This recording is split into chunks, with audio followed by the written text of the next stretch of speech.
Hello, everybody. Lucas Haneman here. Welcome to this week's episode of Guitar Tone Tuesday, which is all about G and L guitars. And this lovely little gem of a guitar right here, G and L ASAT. The G and L company has been around for a long time, round about 1979, 1980. Leo Fender was on his third venture. As you guys probably know, he started the Fender company, and then in about 1965 he decided to sell it on to CBS. He remained on as a silent consultant for a while before moving on to the Music Man company, making those Ernie Ball instruments, the Stingray and all that cool stuff, some of those amazing amplifiers. And then eventually, come the end of the 70s, he thought it would be time for another venture, and that's when he teamed up with George Fullerton, and they started this G&L company. G&L. George and Leo. And pretty cool stuff. I gotta say, I've always been a big fan of G&L guitars. You know, there's just some amazing features that they have, and this one is an ASAT. ASAT. Now, the ASAT didn't really come around until about 1990, thereabouts. There were some early adopters, the Hellicasters and Buck Owens, people like that. You know, there were some really great players playing these guitars around that time. And my overall impressions of G&L guitars, especially these ASAT guitars, is that they just feel so sturdy. You know, the hardware is fantastic. The guitars stay in tune very, very well. They just feel solid, and so I love that. Now this one's a bit more of the kind of Keith Richards style, T-style guitar. We got a humbucker here in the neck position, and we have a G&L MFD single coil here in the bridge, and they really blend well together. You know, sometimes I find that humbucker-equipped Telecaster-style guitars, you know, the neck position could be really woolly and really dark, but in this situation, it's really, really nice. Now let's just check out some of the clean tones here. So right now I'm on the bridge pickup.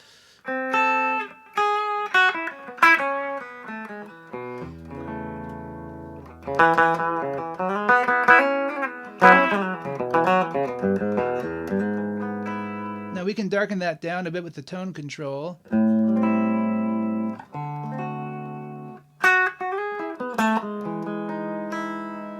Really sounds nice. You get a lot of note separation when you're playing more complex chord voicings.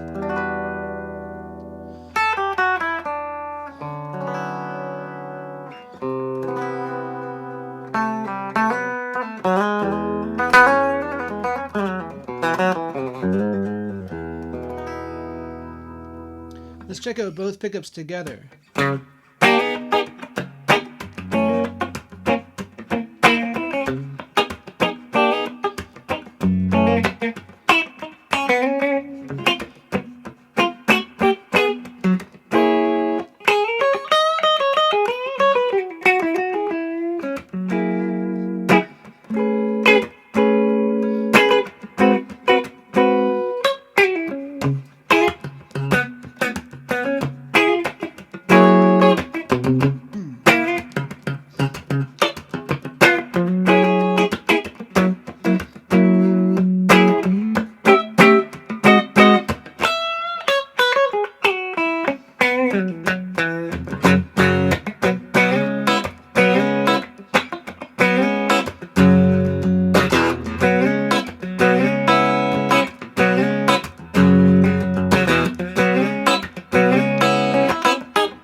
Love it for the funky stuff. The combination of a single coil and a humbucker is great for that sound. Now let's go to the neck pickup and go for something a little bit jazzier.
Baby. That's so cool. Yeah, and of course you could do your kind of R&B thing.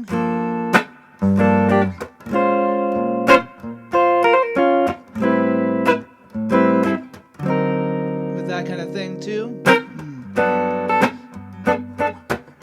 Get your Al Green on, right?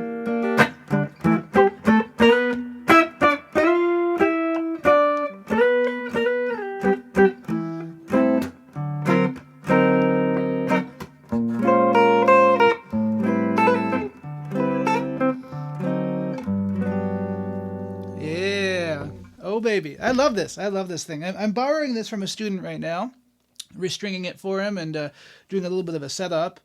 And I got to say, I'm really, really impressed. I just put the new strings on, and they're holding. They're holding for sure. So I think one thing that makes these guitars so special is the fact that, the pickups are really, really, really nice. These MFD pickups are really, really great pickups. They have a bit more output than a classic single coil pickup, but that also makes, this bridge pickup really blend well with the neck position. If I put on some overdrive, that's my bridge. Here's the neck.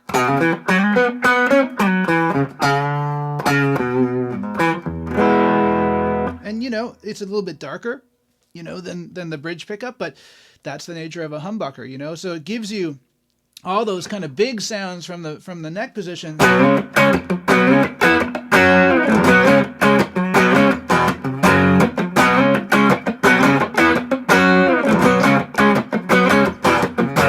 And then, more articulation from the bridge.